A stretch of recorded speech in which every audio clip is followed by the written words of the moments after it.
Hello friends, welcome to my channel. Now we are going to talk about marginal zone B-cell lymphoma, that is Maltoma. So marginal zone B-cell lymphoma is a B-cell lymphoma with lymph node and extranodal tissue involvement. So it is a mucus associated tumor. So marginal zone B-cell lymphoma is a mucus associated tumor, and mucosa is a typical extranodal site. So the most common site is stomach, and BCL 10 is positive and MALT1 is positive.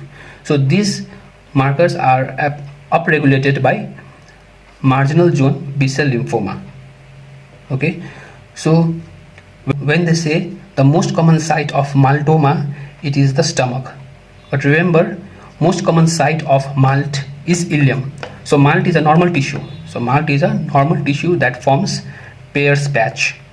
So most common site of MALT is ileum, whereas most common site of Maltoma is stomach. So it is characterized by, it has three characteristics. It is associated with chronic inflammation.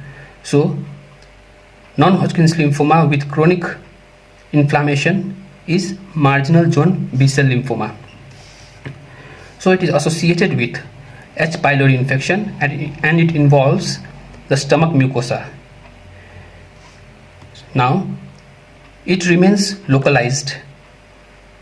So marginal zone B-cell lymphoma, they are localized for long period on same site, and when you remove the stimuli, the tumor will regress.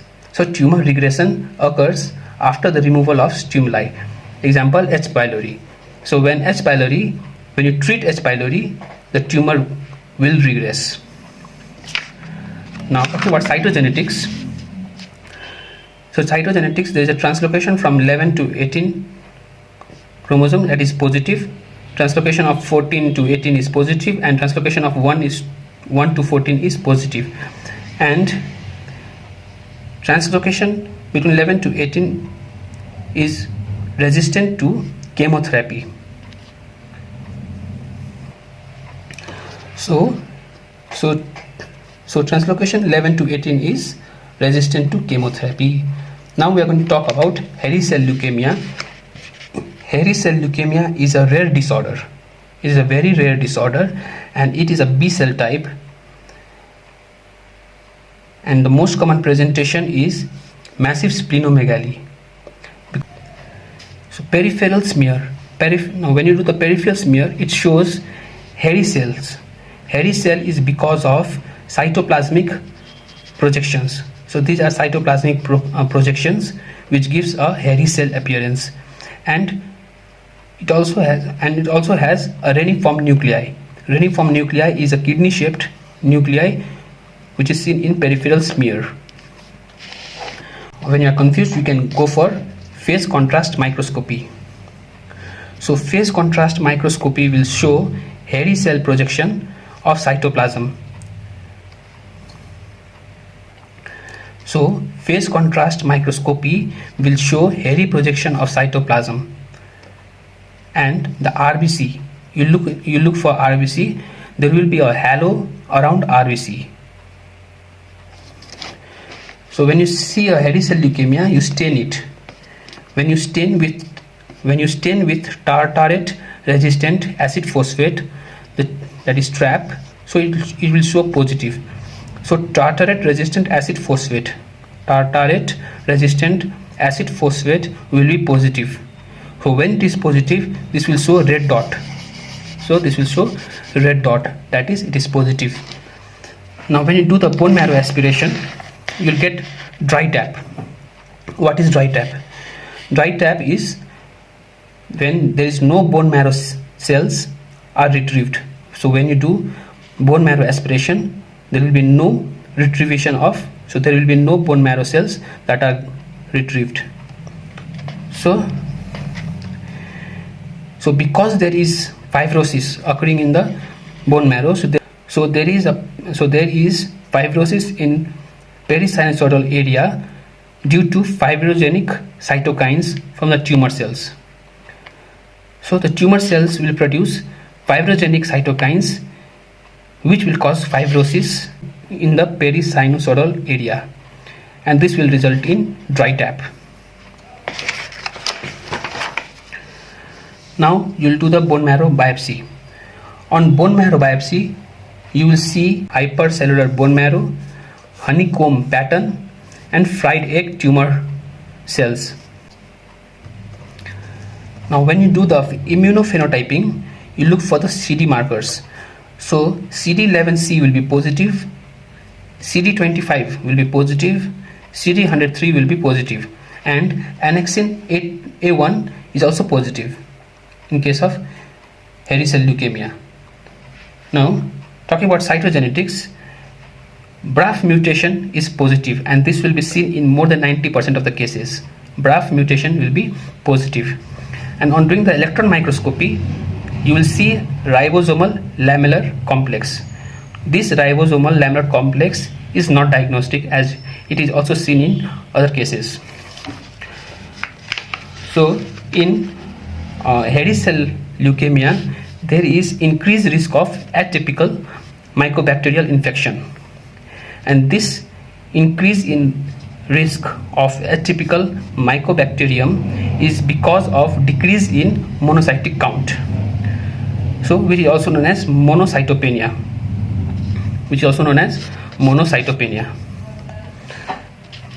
Now we are going to talk about Mycosis Fungoides.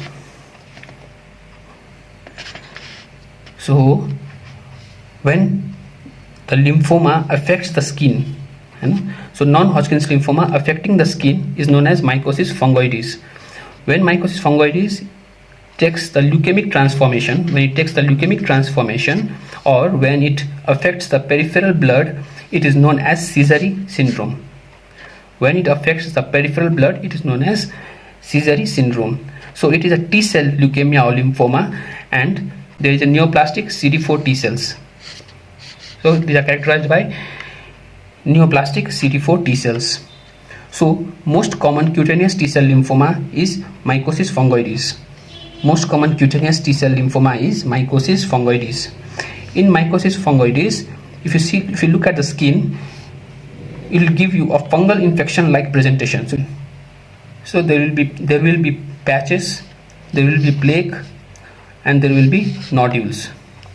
When you look at the skin biopsy, you will see the tumor cells.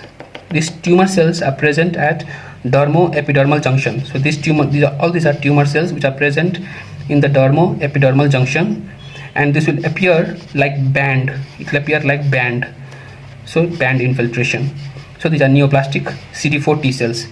Now these tumor cells will migrate to the epidermis, and this is known as epidermotropism. So you will see epidermotropism.